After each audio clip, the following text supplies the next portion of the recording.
बंदो सत्य कबीर के चरण कमल शिरनाय। जासु ज्ञान दिन कर निकर भ्रम तम देत नसाय। भ्रम छुड़ाए पथ बिकट को निकट लखायो राम। तासे गुरु को कीजिए कोटि कोटि प्रणाम। सतगुरु जिनका नाम है सत्य लोक उन धाम। ऐसे सतगुरु देव को बारंबार प्रणाम। बैराग जिनकी ढाल है गुरु ज्ञान की तलवार। ऐसे सतगुरु देव को बारंबार प्रणाम। विश्व वंदनीय सतगुरु कबीर साहेब की जय।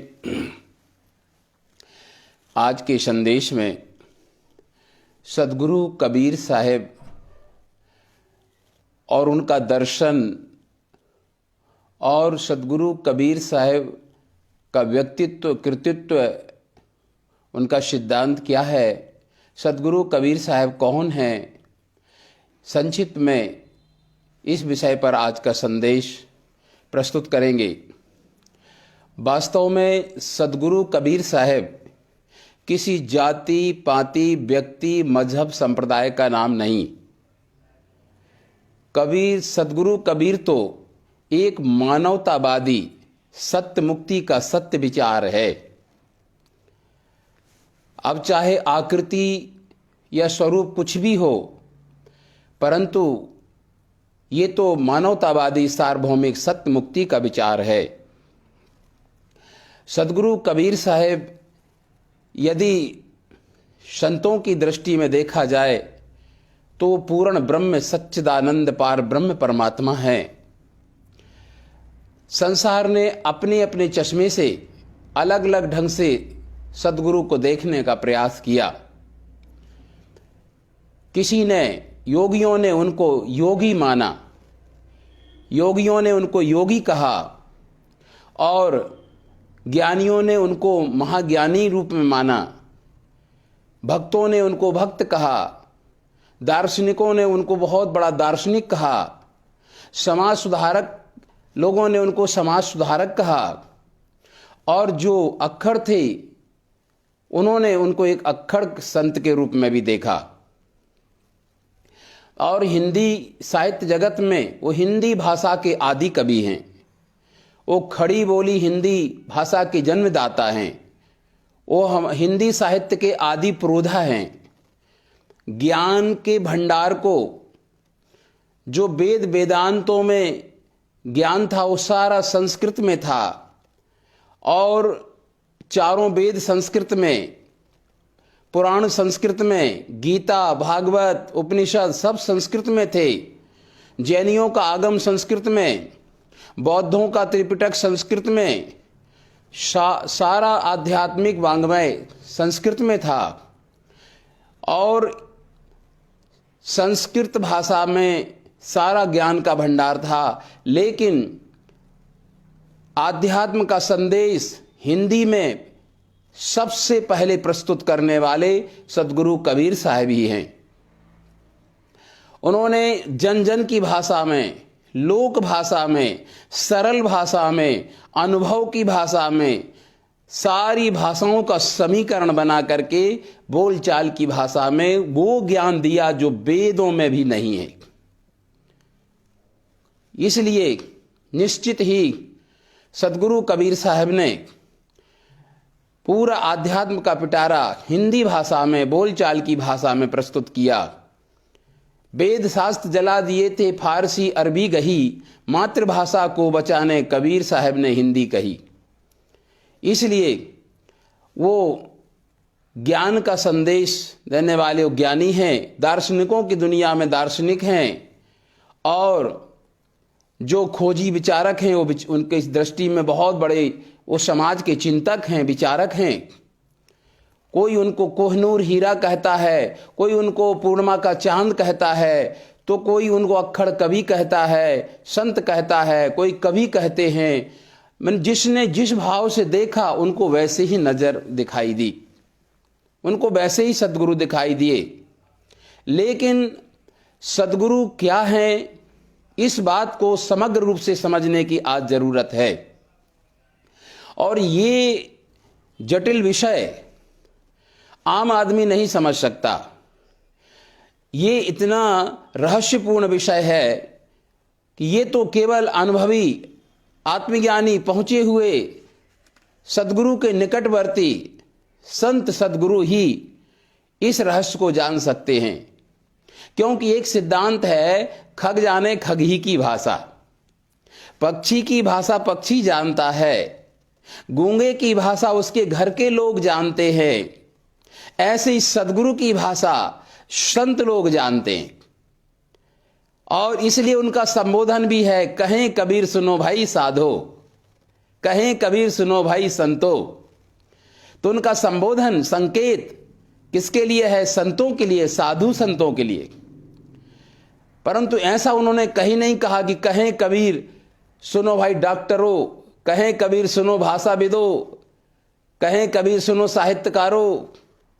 ये साहित्यकार और विद्वान भी सद्गुरु के संकेतों को समझने में भूल कर गए। उन्होंने बहुत काम किया, साहित्यकारों ने बहुत कुछ लिखा। सद्गुरु कबीर साहब का जीवन, दर्शन और व्यक्तित्व, कृतित्व इतना महनीय है, उन पर जितना कहा जाए, जितना सोचा जाए, जितना लिखा जाए वो कम ही है। और 600 साल के इतिहास में सद्गुरु कबीर साहब के आगमन से 600 साल तक अनेक विद्वानों ने, संतों ने, महंतों ने, विचारकों ने, चिंतकों ने बहुत कुछ लिखा, बहुत कुछ लिखा। और उन्होंने बहुत से संदर्भों में काफी हद तक उन्होंने उनके दर्शन को प्रकाश में लाए। परंतु एक और जहां उन्होंने सद्गुरु कबीर साहब के दर्शन को के विभिन्न पहलुओं पर प्रकाश डाला, वहीं दूसरी तरफ उन्होंने, इन विद्वानों ने कुछ भ्रामक बातें, काल्पनिक बातें, निराधार बातों को उन्होंने भ्रम फैला दिया। इसलिए ये समस्या अभी तक भी बनी हुई है। एक तरफ यदि इस विद्वानों ने, साहित्यकारों ने कबीर साहब को पर प्रकाश डाला, बहुत भूरी भूरी प्रशंसा की, तो एक तरफ उन्होंने भ्रांति भी फैला दी। और अधिकांश मैंने देखा उनके जन्म, जीवन, व्यक्तित्व के विषय में अधिकांश लेखक लोग चूके हैं। इसलिए यद्यपि जिन विद्वानों ने सद्गुरु कबीर साहब पर लेखनी चलाई है, मैं उनका कृतज्ञ हूं, आभार मानता हूं, लेकिन उन्होंने सद्गुरु कबीर साहब के मौलिक ग्रंथों का आधार ना लेने से, कोई पूरे संत गुरु का सानिध्य ना प्राप्त करने से निश्चित उनकी मेहनत उसी प्रकार हुई जैसे केसर में धूल पड़ जाती है। जैसे केसर में धूल पड़ने से केसर कोई काम की नहीं, इसी प्रकार उन्होंने मेहनत की कबीर साहब को समझने की, उनके व्यक्तित्व, कृतित्व, उनके दर्शन को समझने की, लेकिन उन्होंने सही ग्रंथों का आधार ना लेने के कारण, कोई पूरे समर्थ सद्गुरु संतों का सानिध्य प्राप्त ना करने के कारण वो निश्चित ही उन्होंने बहुत सारी विसंगतियों का जन्म दिया, बहुत सारी शंकाएं, भ्रांतियां जनमानस के बीच में फैल गईं। आज सद्गुरु कबीर साहब के प्रति भारतीय जनमानस में बहुत प्रकार की शंकाएं होती हैं। इन शंकाओं का निवारण कैसे हो, इन शंकाओं का समाधान, उन्मूलन कैसे हो, इसके विषय में ही मैंने एक सद्गुरु की असीम कृपा से, उनकी प्रेरणा से एक छोटा सा प्रयास है, वो सद्गुरु कबीर दर्शन लिखने का।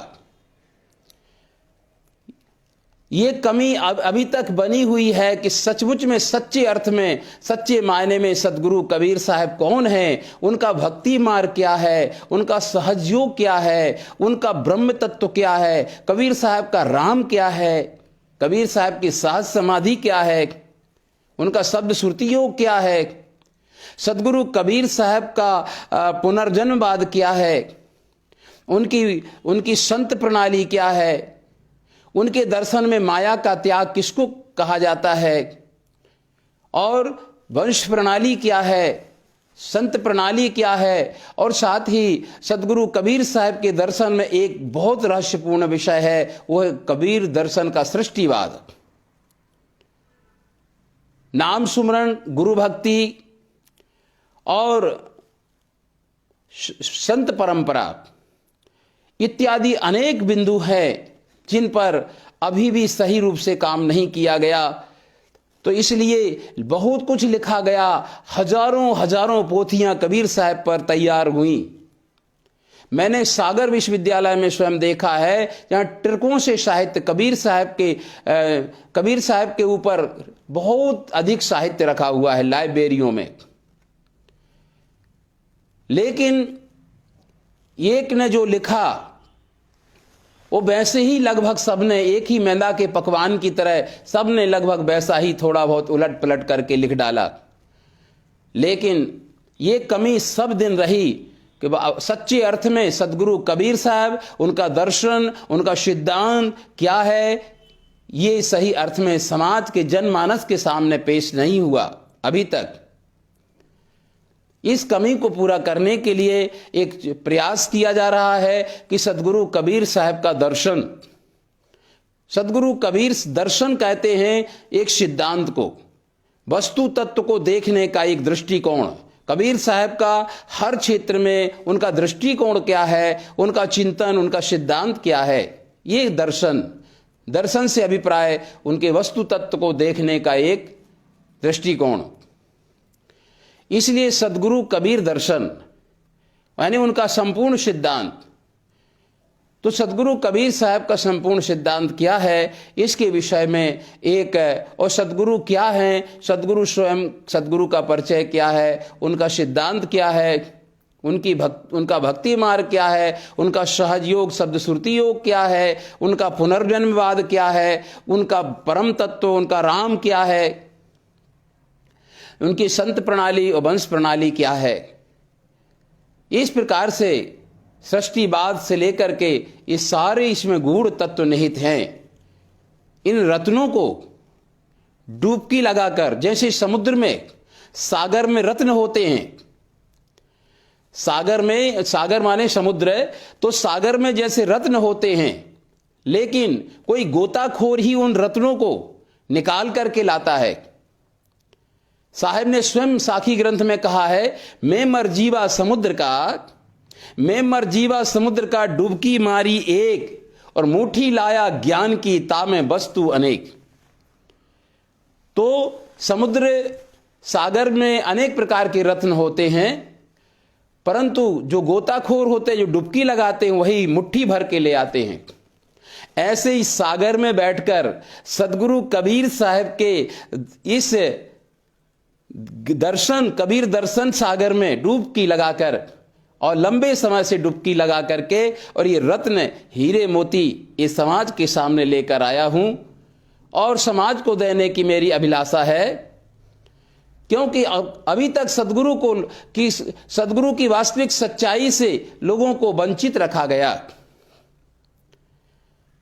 और इन साहित्यकारों ने एक साधारण कवि, एक साहित्यकार, एक साधारण संत मान लिया। कोई उनको किसी जाति से लपेटता है, कोई हिंदू मुस्लिम से, तो कोई नाना प्रकार, कोई कहता है कि नहीं शांकर का वेदांत लिया, और सूफियों की संत परंपरा और वैष्णवों की भक्ति, और ऐसा मिलकर के कबीर साहब एक व्यक्तित्व कबीर बन गए। ऐसा कुछ नहीं। कबीर साहब का जो ज्ञान है, अपनी अनुभूति का ज्ञान है, कोई बाहर से रोरा बटोरा नहीं। कबीर साहब स्वयं सिद्ध हैं।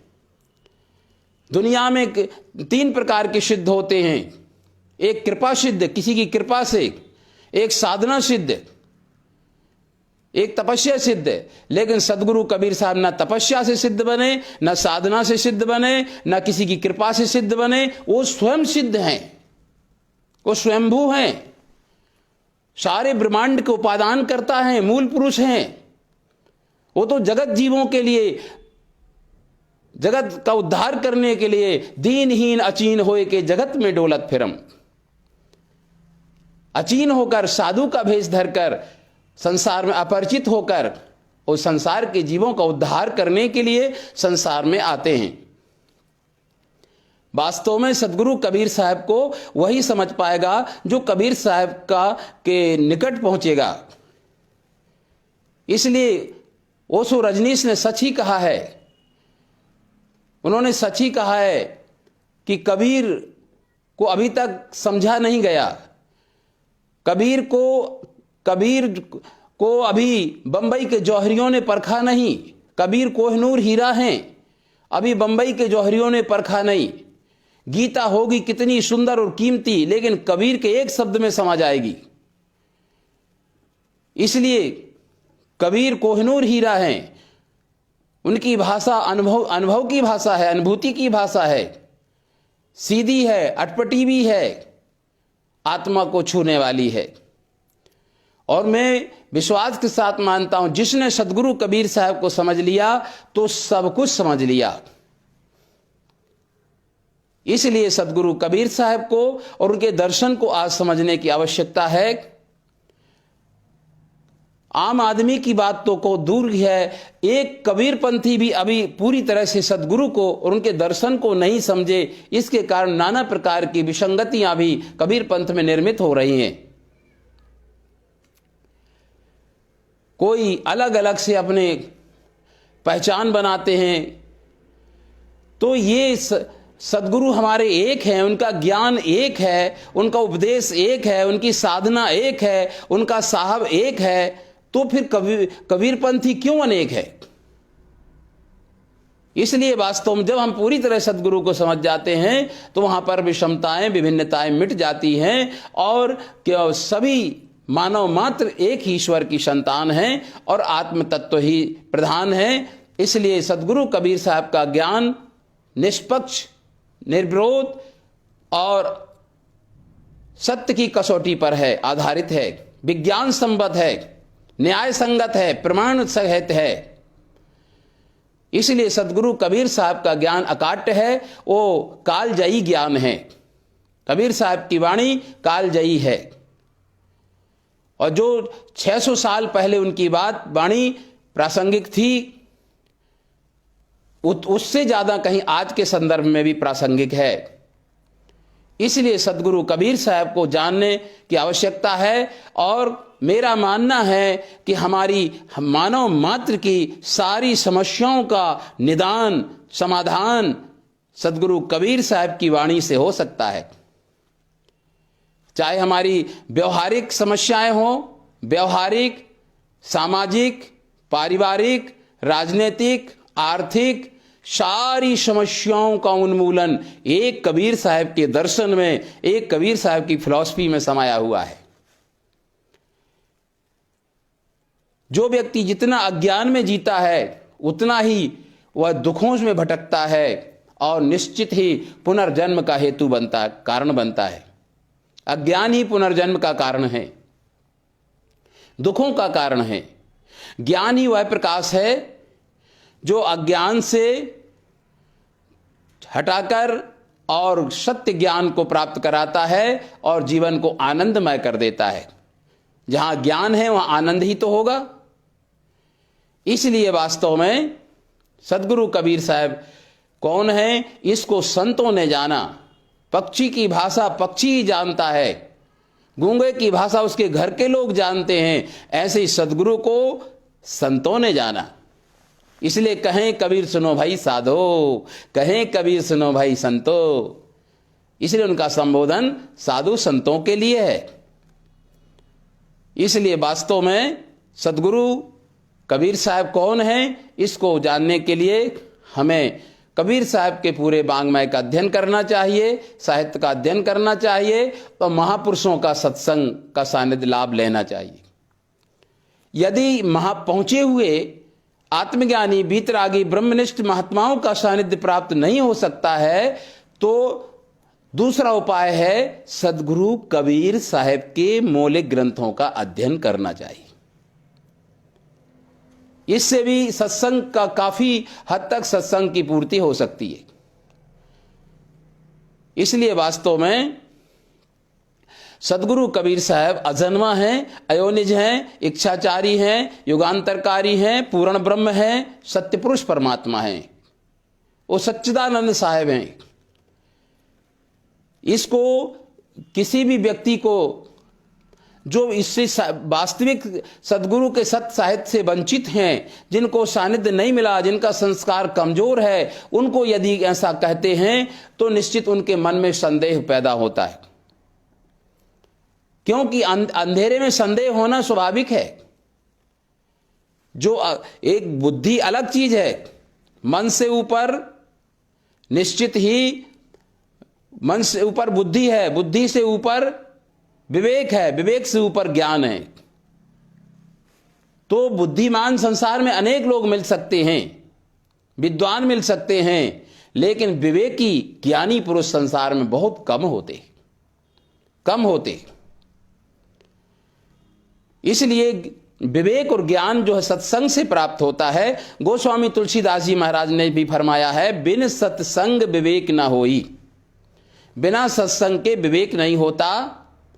इसलिए सदगुरु कबीर साहब सत्संग के प्रति आगाह करते हैं, आग्रह करते हैं कि तुम तो सत्संग करो, गुरु की भक्ति करो। गुरु की भक्ति करेंगे तो हमें निश्चित ज्ञान आएगा।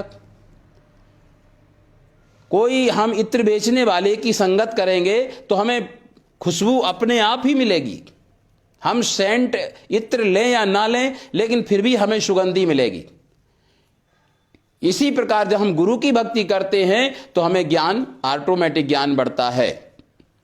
तो उन्होंने गुरु की भक्ति को प्राथमिकता दी है। सदगुरु कबीर साहब ने गुरु का स्थान गोविंद से भी ऊंचा माना है,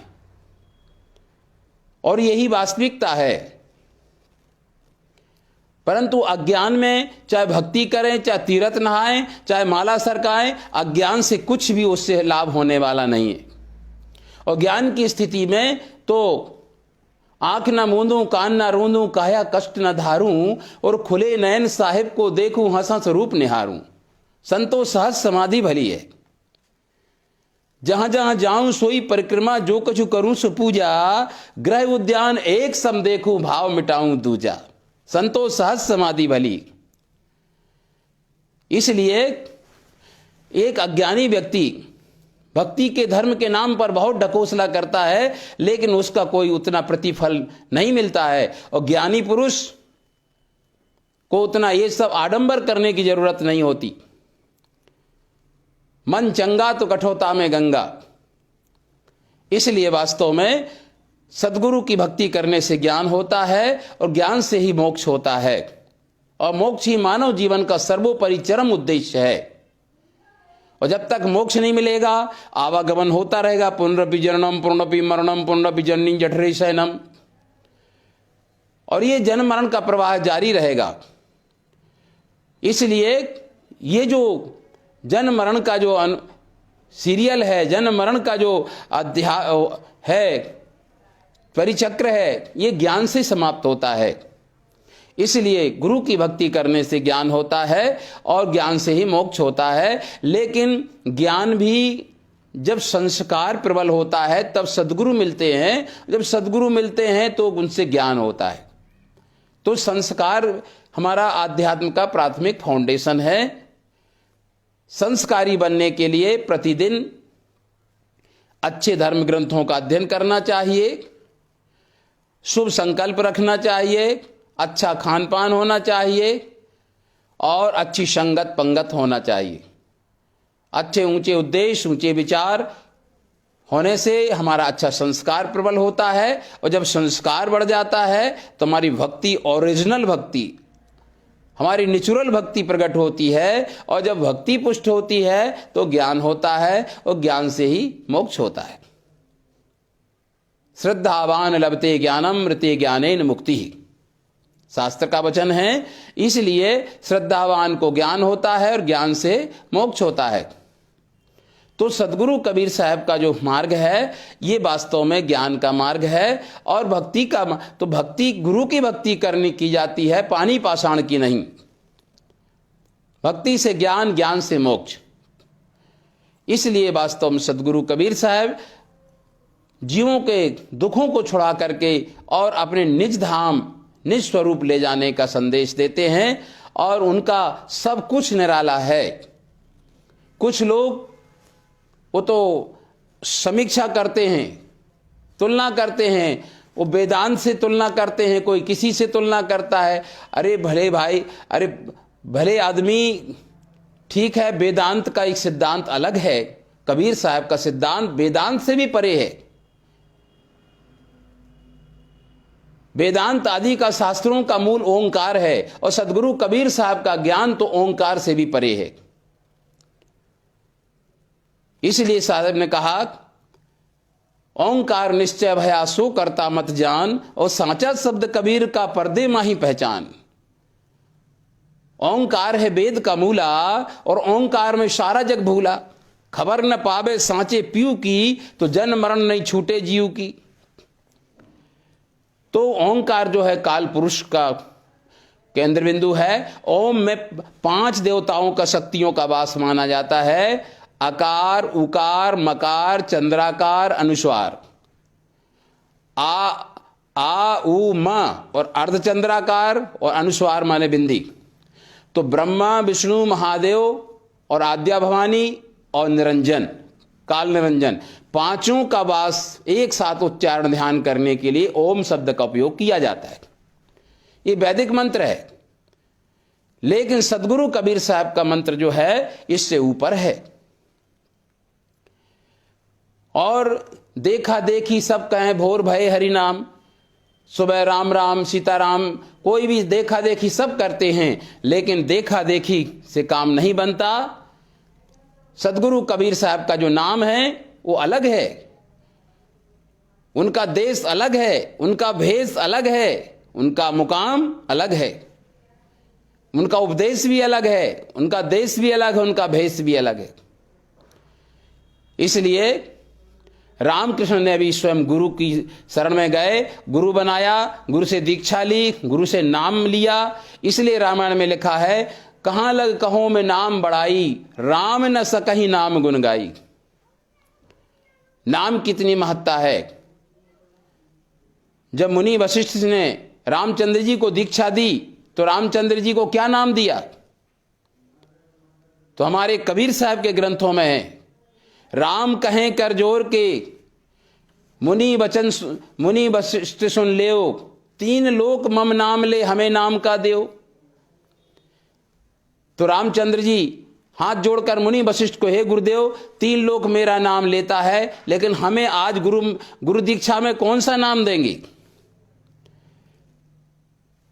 तो मुनि वशिष्ठ ने रामचंद्र जी को समझाया, मुनि कहें सुनो राम जी, मुनि कहें सुनो राम जी, हम तुम आनंद धाम, और क्षर अक्षर से परे है, ताहि जपो निज नाम। क्षर कहिए माया, अक्षर कहिए जीव, अविनाशी जीव। इस माया जगत और जीव से भी परे वो निरक्षर तत्व है, त्रिगुण से, त्रिदेवताओं से परे, 10 अवतारों से परे वो निरक्षर तत्व है। इसलिए नाम नाम सब कोई कहें, कहो को नाम कहावे, आदि नाम नहीं अक्षर कोई बिरले लखी पावे। इसलिए वास्तव में सदगुरु कबीर साहब का जो ज्ञान है सबसे परे है। परंतु जो भाग्यशाली होते हैं, जो संस्कारी होते हैं, जो अंकुरी होते हैं, वही सदगुरु को और उनके ज्ञान को, उनके दर्शन को समझ पाते हैं।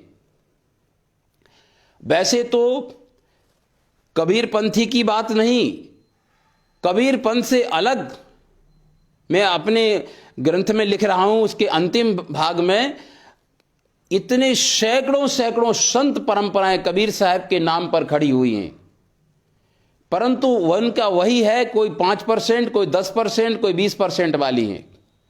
क्योंकि सदगुरु कबीर साहब की वाणी में ताकत थी, कबीर साहब की वाणी में क्वालिटी है। सदगुरु कबीर साहब एक समर्थ सदगुरु हैं, तो उनसे सभी ने जुड़ने का प्रयास किया, सभी को अपनाने का प्रयास किया। उनको स्वीकार करने का। लेकिन कोई 5%, कोई 10%, कोई 20%, 25%, ऐसे कितने मत मजहब दुनिया में खड़े हुए हैं, परंतु पूरी तरह से वो भी नहीं समझ पाए। वही स्थिति आज जो कबीरपंथी कहलाने वाले हैं, जिनका संस्कार कमजोर है, जिनका गुरु कमजोर है, जिनका खान पान कमजोर है, वो कबीर साहब को कदापि नहीं समझ पाए, न समझ सकेंगे। भले ही कबीरपंथी का साइन बोर्ड लगा लेंगे, बड़े बड़े कबीर साहब के चित्र स्वरूप रख लेंगे, इससे काम बनने वाला नहीं है। सदगुरु कबीर साहब कौन है और उनका भक्ति मार्ग क्या है, उनका सहयोग क्या है, उनका परम तत्व क्या है, उनका नाम सुमरन क्या है, उनकी सृष्टिवाद क्या है, उनका पुनर्जन्म क्या है, वंश प्रणाली क्या है, संत प्रणाली क्या है, और सदगुरु कबीर साहब का सृष्टिवाद क्या है, सदगुरु कबीर साहब का चौका आरती क्या है, सारनाम क्या है, उनके कबीर पंथियों की रहनी गहनी क्या है, साधु की रहनी क्या है, गृहस्थ की रहनी क्या है, इत्यादि। इन जब तक इन मूलभूत सिद्धांतों को सत्संग में गुरु के सानिध्य में निर्वार नहीं करोगे, तब तक आप सदगुरु से और उनके सिद्धांत से पूरी तरह परिचित नहीं हो सकते। ताको गुरुमुख को कहे जो गुरु से परिचय नहीं। जो सदगुरु से परिचय नहीं है वो गुरुमुख कैसे हो सकता है।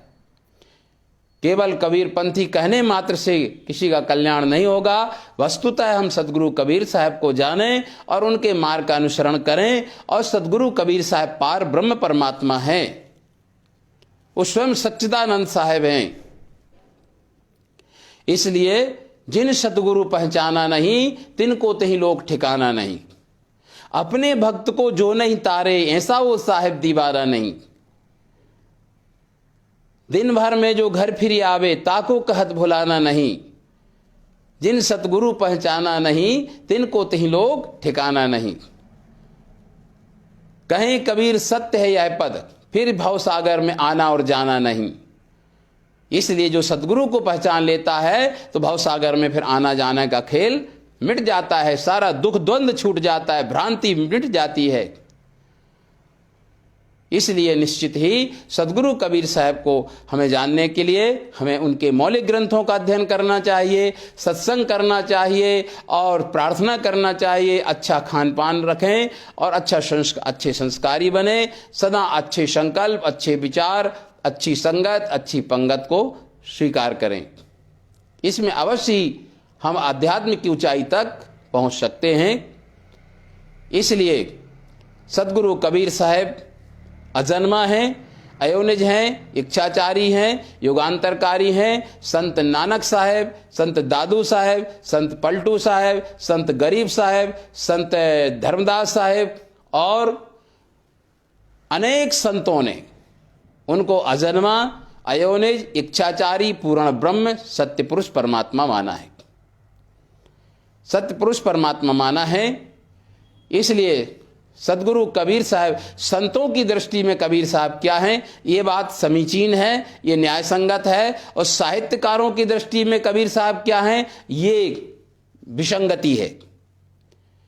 वो साहित्यकार या विद्वान अभी तक सदगुरु को, उनके दर्शन को पूरी तरह नहीं समझ सके।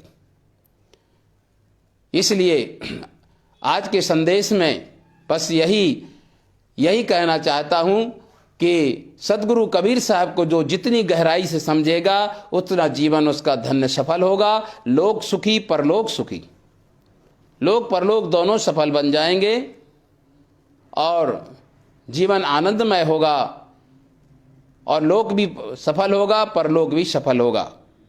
ऐसी मैं शुभकामना, मंगल कामना करता हूं और आज के संदेश में हृदय से शुभकामना करता हूं। और एक सदगुरु कबीर दर्शन ग्रंथ जो लिख रहा हूं, इसका विमोचन सदगुरु की कृपा से 9 जून यानी 6 जून से 10 जून तक का जो 5 दिन का बड़ा कार्यक्रम होने वाला है कबीर आश्रम सागर में, उसमें 9 जून को ये ग्रंथ का विमोचन होगा, जिसमें संत महंतों को और वरिष्ठ लोगों को ये निःशुल्क वितरण किया जाएगा।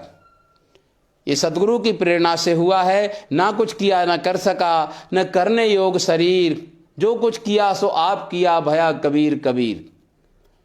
इसलिए साहिब से सब होत है, बंदे से कुछ नहीं।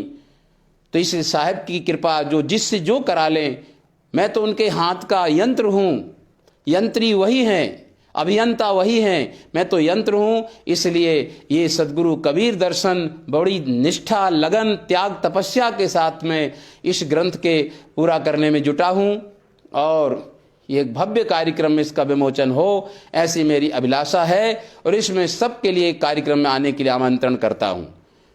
इन्हीं शब्दों के साथ विराम लेता हूँ। साहेब बंदगी साहेब।